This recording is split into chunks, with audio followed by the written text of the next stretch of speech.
es un proyecto que yo me atrevería a decir que es mágico, porque en realidad nació aquí, en Bogotá, cuando vine invitado como escritor al primer Festival de la Palabra del Instituto. Había sucedido, yo tengo una larga relación con el texto de James Joyce y con sus traducciones al español, y este verano di una conferencia en la Biblioteca Nacional de Madrid sobre el Ulises de James Joyce, que en realidad era una preparación para una visita a la Biblioteca Nacional de Buenos Aires, donde había un encuentro de traductores de la obra de Joyce, en el que se celebraba el 70 aniversario de la primera traducción del Ulises al castellano, que se hizo en Argentina, y la hizo José Salas Subirat en el 1945. Con posterioridad hubo dos traducciones españolas, en el 76 de José María Valverde y en el 1999 de los profesores Tortosa y Venegas, también en España, y este pasado mes de abril del 2015 salió una cuarta traducción en Argentina, en la editorial Cuenco de Plata. Bueno, la coincidencia de la primera traducción, cuyos 70 años se celebraban, y una nueva en Argentina, dio lugar a este encuentro. Vinieron especialistas de Joyce y fue allí donde comprendí que algo no encajaba bien, algo no funcionaba, y lo que pensé yo que no funcionaba era que no tenía ningún sentido traducir un texto tan complejo como el de Ulises, que es una novela muy difícil pero muy importante, a ninguna variedad nacional del castellano. Es decir, no tenía sentido traducirla al español de España, no tenía sentido traducirla al castellano de Argentina, y así sucesivamente. En mi intervención cambié el punto de vista que tenía inicialmente, después de ir a los ponentes de la primera jornada, y me quedé pensando mucho, y esto conecta con mi experiencia de 30 años como escritor, crítico, traductor y profesor en los Estados Unidos, porque ahora mismo, en mi opinión, el centro de gravedad de nuestra lengua se ha desplazado a los Estados Unidos. Es muy complejo explicar todo esto, pero ahora mismo está pasando algo muy importante con el español en Estados Unidos. Algo tan importante como que están haciendo una nueva variedad de castellano allí. Se está forjando poco a poco. Conecté entonces las dos preocupaciones mías, mi experiencia como escritor en Estados Unidos y la necesidad de traducir nuevamente el Ulises, que yo tenía que haber hecho un informe, me lo pidieron y no lo hice, pero no lo hice porque no tenía sentido, no tenía ningún sentido de punto de partida. Cuando vine aquí a Colombia, a Bogotá, me invitaron a un programa de radio, Margarita Valencia, y en el camino le dije, tengo una idea que es un poco, no sé, arriesgada, pero bueno, ya te la contaré en algún momento. El caso es que se la conté a ella, después la compartí con Juan Gabriel Vázquez en una cena y otros amigos, con Camilo Hoyos, con Juan Manuel Espinosa. En una cena surgió todo esto y lo discutimos, y para mi sorpresa, porque yo lo planteaba con dudas, porque es un proyecto, digamos, que tiene muchas facetas complicadas y muchos desafíos, pero me encontré con la sorpresa muy agradable del entusiasmo de todos los amigos colombianos del instituto, hasta tal punto que me escribieron y me dijeron, bueno, me reuní primero con la directora, Carmen Millán, expuse mi idea muy brevemente, más brevemente que aquí, que ya es decir, y entonces lo adoptó también el programa, dijo, sí, nos gusta el proyecto, está muy bien, adelante. Pasando el tiempo me escribieron y se concretó esta invitación. Entre tanto, he hecho algunas investigaciones preliminares y ayer tuvimos una primera reunión de trabajo y soy muy consciente de que estamos ante un reto de enorme magnitud. ¿En qué consiste? Consiste en que, como yo pienso que no se puede traducir a ninguna variedad regional, hay que encargar a cada país que contribuya con un fragmento del texto, para lo cual hay que segmentar el Ulises, que son unas 800 páginas, entre las 24 naciones en donde se habla el castellano, en las que incluyo a Estados Unidos por la potencia que tiene allí nuestro país. Esto exige un trabajo de organización mayúsculo. De hecho, después de la reunión de ayer vi las verdaderas dimensiones de lo que significa esto. No antes, porque es muy bonita la idea, en fin, llevarla a cabo va a ser muy complicado. lo menos difícil va a ser el hecho en sí de la traducción. Pero ¿qué significa esto que vamos a hacer? Significa que los 24 países donde se habla español, donde la lengua común, van a encontrarse en un texto que no es un texto cualquiera, es decir, no valdría para cualquier novela, vale para una novela que cambia la historia de la literatura, y es una novela en la que hay muchísimos registros narrativos de todo tipo, porque los 18 capítulos, cada uno responde a una modalidad narrativa diferente. De manera que en realidad el Ulises nada más que es una excusa para algo más importante que la traducción misma.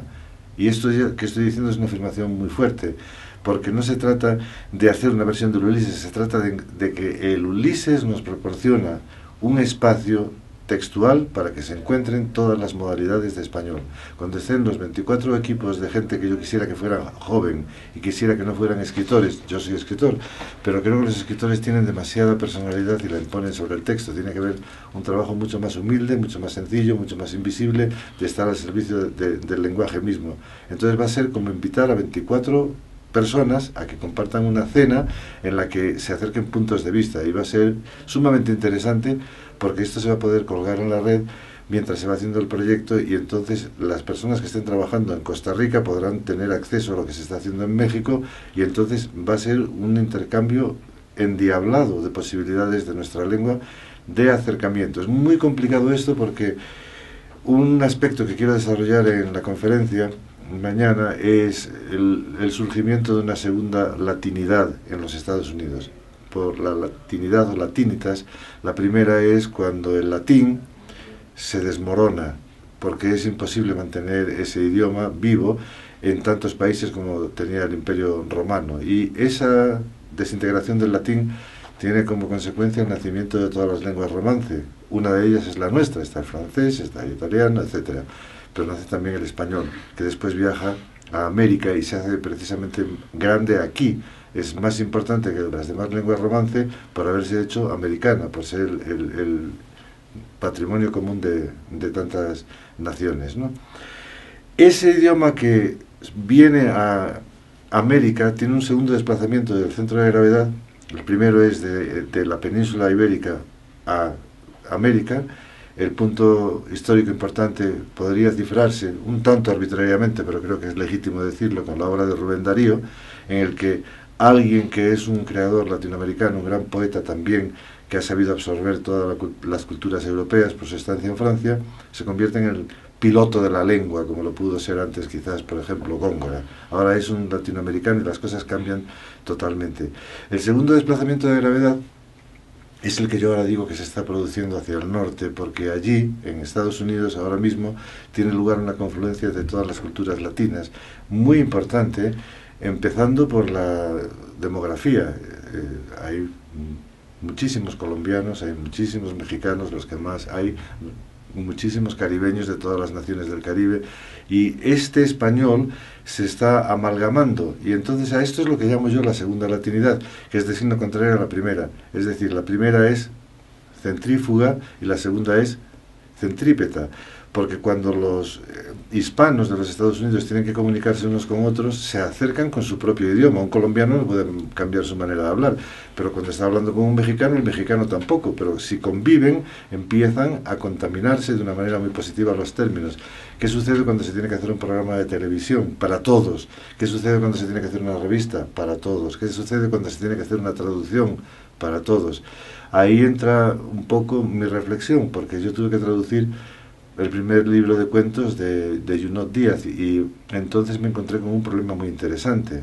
¿A qué variedad de español traduzco yo esto? Y entonces me di cuenta de que no había un lenguaje de llegada.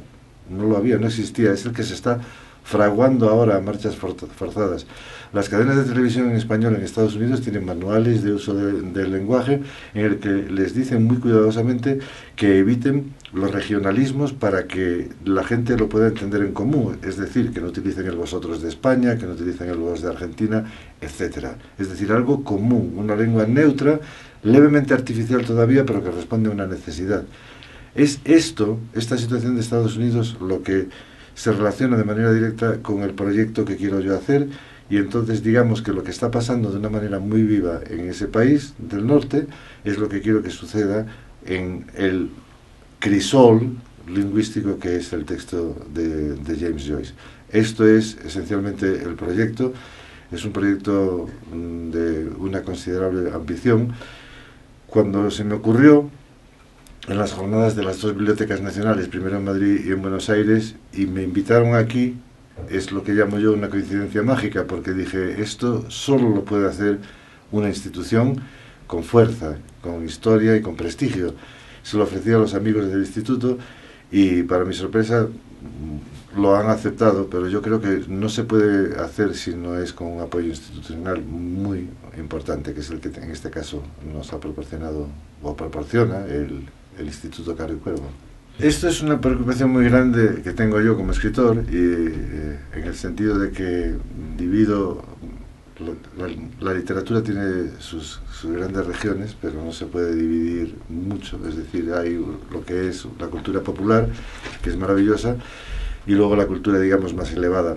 Se pueden producir milagros excepcionales de autores que llegan a todo el mundo, es decir, que seducen tanto a los más elevados y a los más exigentes y a los más elitistas como al pueblo llano.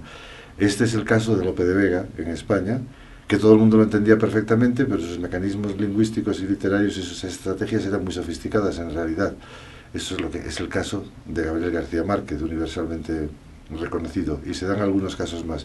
Ahora bien, para mí el paralelismo más directo es de orden científico. Por ejemplo, pongámoslo ahí, no ya artístico, aunque puedo hablar en términos artísticos. Si, por ejemplo, yo hablo de lo que significa en la historia de la música una aportación como la de Stravinsky o Schoenberg, estas son cosas que el público normal no entiende ni tiene por qué entender. Para disfrutar, digamos, la consagración de la primavera, que ya entendemos porque nos hemos acostumbrado, porque ha pasado ya mucho tiempo, para entender ciertas claves del arte contemporáneo que son muy inaccesibles para el público normal, hay que entender ciertos entresijos no necesariamente sencillos. Lo mismo cabe aplicar a la literatura. Lo que está sucediendo, por ejemplo, ahora en el mundo de la astrofísica, estoy fascinado con un proyecto que se llama Marte 2020, que va a ir efectivamente una serie de corporaciones que tienen un proyecto científico de investigación de lo que pasa en ese planeta. No le puedes pedir a la persona de a pie de la calle que entienda de astrofísica, que esté perfectamente versado en cuestiones de termodinámica. No, para eso existen los grandes especialistas científicos. Cuando a nosotros nos curan el cáncer o cuando a nosotros nos resuelven un problema médico muy importante, es gracias a estas investigaciones de las que no tenemos por qué saber. El Ulises, entonces, salvando muchas distancias, pertenece a ese tipo de universo. Lo que hace James Joyce en 1922 con esta obra es que él lleva lo que es la expresión literaria a un planeta completamente distinto, a una dimensión completamente diferente, y él no se puede preocupar ni quiere de que lo entiendan o de que no lo entiendan. No es que tenga una actitud de desdén, porque realmente Joyce era un hombre muy popular, en el sentido de que le interesaban las baladas, le gustaban las bromas, cantaba con sus amigos. Eso es una cosa muy irlandesa de ese texto, pero cuando hace su investigación profunda sobre el lenguaje, no se puede preocupar de facilitar las cosas para que lo entiendan. De manera que eso continúa ahí, y entonces los narradores jóvenes que se acercan a ello tienen que hacer un esfuerzo si lo quieren entender. No es necesariamente siempre gratificante, pero lo necesitamos. El Ulises nos escribió para que fuera disfrutado y entendido por absolutamente todo el mundo. No podía ser, como no sucede, por ejemplo, en el campo de la genética molecular. Es así de sencillo, pero cambia las cosas para los demás. La metáfora que yo utilizo para hablar del Ulises es como si fuera una farmacia para escritores, en la que un escritor dice, necesito este registro, entonces, ¿qué tiene usted para mí? Porque mire, estoy escribiendo esta novela, y dice, no se preocupe, aquí tengo, y abre un cajoncito, y dice, en el capítulo 3 tenemos esta forma narrativa. Es una broma humorística de decirlo, pero lo que sucede con este tipo de obras, que son muy difíciles, es que si rebajaran el tono no aportarían nada, no habría avance, digamos, que científico. Yo no creo que se pueda uno meter en el Ulises de manera directa y salir vivo del empeño necesariamente.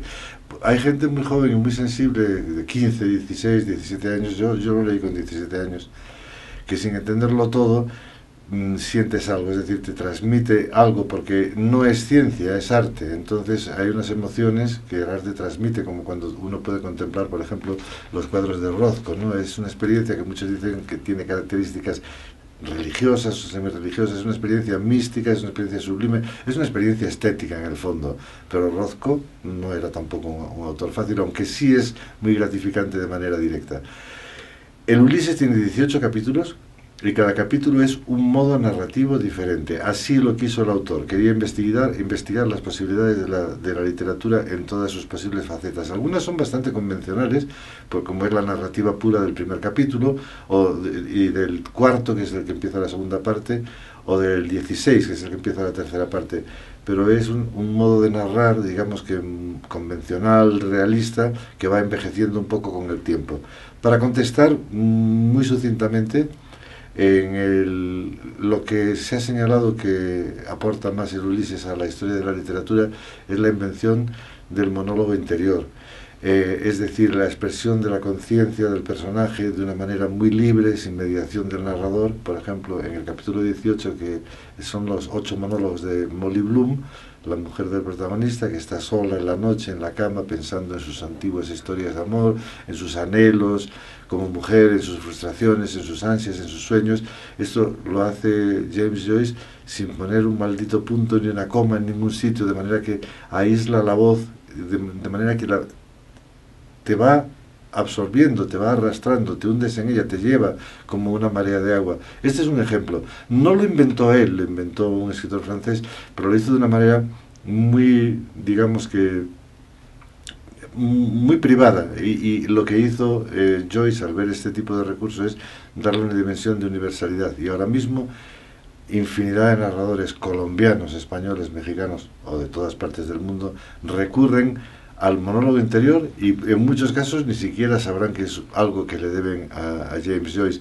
Podría ir señalando técnicamente qué hay en otros aspectos. Por ejemplo, él, que tenía una formación católica jesuita muy fuerte, utiliza el catecismo que le enseñaban los padres jesuitas cuando estaba en el colegio, que consiste en un sistema de pregunta-respuesta que es muy, muy hilarante, pero también es una técnica muy inteligente. Es una pregunta que se convierte en un desarrollo de una narración. Esto lo hace en 2 partes distintas, en 2 capítulos diferentes. En realidad, Ulises tiene un mapa muy complicado y muy divertido que corresponde con las partes del cuerpo humano, el esqueleto, los riñones, etcétera, y lo que hace es en cada sección, según el órgano, el color, cada capítulo tiene un color que lo preside, va haciendo un desarrollo determinado de lo que es la obra, mientras va contando una narración. Otro aspecto importante, hay muchísimos, o sea que no voy a decirlos todos, es que, por ejemplo, es la historia de un hombre normal y corriente. No es una historia heroica, es la historia de Leopold Bloom, que es un señor de 38 años, cuya mujer le es infiel, y él tiene unos problemas, digamos que muy humanos, y va recorriendo toda la ciudad de Dublín. Es una reconstrucción asombrosa de lo que es la ciudad, es una investigación increíble de todo lo que es la cultura y la historia irlandesa en muchísimos aspectos, pero digamos que este aspecto de darle el protagonismo de la literatura al hombre de la calle más normal, no a ninguna élite, no a ningún héroe ni nada, sino todo lo contrario, es otro hallazgo importante de Ulises. Todo esto habría que matizarlo, porque no es que Joyce invente todo esto. En realidad, el verdadero protagonista es el lenguaje, la lengua inglesa. Hay un capítulo que él mimetiza distintas historias de la prosa en lengua inglesa, y entonces esto es muy difícil de traducir. Lo que nos proporciona Joyce a nosotros con este proyecto es responder en español a lo que él resolvió a su manera en inglés. No hay ningún idioma que no haya afrontado la traducción de Ulises como un reto particularmente importante, pero tampoco hay ningún idioma que tenga las circunstancias del nuestro, con estas variedades regionales o nacionales que tenemos. No sucede así, no sucede en el francés, puede haber variantes en nuestro caso. El idioma es el reflejo potentísimo de la personalidad nacional, de manera que solo empezando con el proyecto, yo se lo comentaba ya a un posible colaborador de Puerto Rico, y me decía, me encantaría oír el diálogo de Molly Bloom en boricua, ¿se imaginan? Todo el mundo tiene un apego nacionalista, en el sentido saludable del término nacionalismo, que puede tenerlo también negativo, porque es que somos la lengua que hablamos. Entonces, el apego del colombiano por su manera de hablar es fortísimo, como debe ser, o el mexicano, y hay variedades dentro de cada país, por supuesto, pero hay un sentido nacional común. Los colombianos hablarán de manera distinta, dentro de Colombia tendrán acentos diferentes, pero todos se sienten colombianos y sienten que el idioma de ellos es el español de Colombia, el colombiano. Y lo mismo ocurre en Puerto Rico y lo mismo ocurre en la República Dominicana. De manera que esto es un añadido adicional, o es un añadido más a los retos de esta traducción, que tiene que ser muy democrática. Eso es muy importante. Por democrático quiero decir que se lo tenemos que arrebatar a los escritores, como especialistas de la lengua, se lo tenemos que arrebatar, digamos, a los traductores profesionales que se sienten dueños del texto, y por eso yo estoy pensando en equipos de gente joven, muy joven, bien dirigida, y en el que me parece importante que se pueda expresar la voz femenina. Me parece importante eso. No sé por qué nuestro lenguaje es machista. Si conviven un adjetivo masculino y uno femenino, entonces todo tiene que estar resuelto en masculino. Y de ahí no podemos salir porque ¿cómo vas a cambiar las estructuras de la lengua con tantos siglos de historia? Pero hay algo profundo en la relación de los géneros que yo creo que es importante que se pueda abordar en esta traducción, y por eso a mí me gustaría que hubiera muchas chicas, porque estoy pensando que es muy importante que sea joven la gente que haga esto, porque tiene que tener una relación nueva con el lenguaje. No sé, son ideas. Esa es una pregunta muy difícil, porque en cuanto diga esas 10 novelas que me lo tendría que inventar, lo voy a lamentar todo el día y decir, no le dije este, no le dije la otra. Evidentemente hay que leer el Quijote en nuestra lengua, que es el equivalente del Ulises, pero para mí es absolutamente fundamental Proust, A la búsqueda del tiempo perdido. Es una obra, tampoco es fácil, pero por otras razones no indaga de la manera experimental que lo hace Joyce. El Ulises, que necesita guía, si te quieres sumergir en las profundidades más oscuras del alma humana, tienes que leer a Dostoyevsky y a Tolstoy.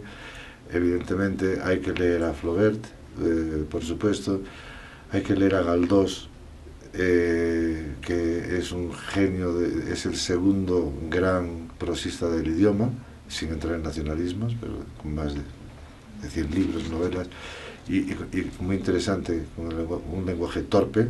Eso es muy, muy extraño. Hay que leer a Kafka, porque nadie ha llegado tampoco de otra manera completamente distinta a ciertas profundidades del alma humana. Y no sé, hay que leer a Faulkner, en mi opinión, a William Faulkner.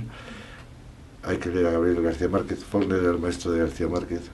Hay que leer a Juan Rulfo, que tiene una obra mínima pero inmensa. No sé, me estoy olvidando muchísimos. Pero sí, en la farmacia yo le diría, ¿usted quiere entender a Ulises? Bueno, pues léase 100 libros primero y luego cuando los haya leído vuelva.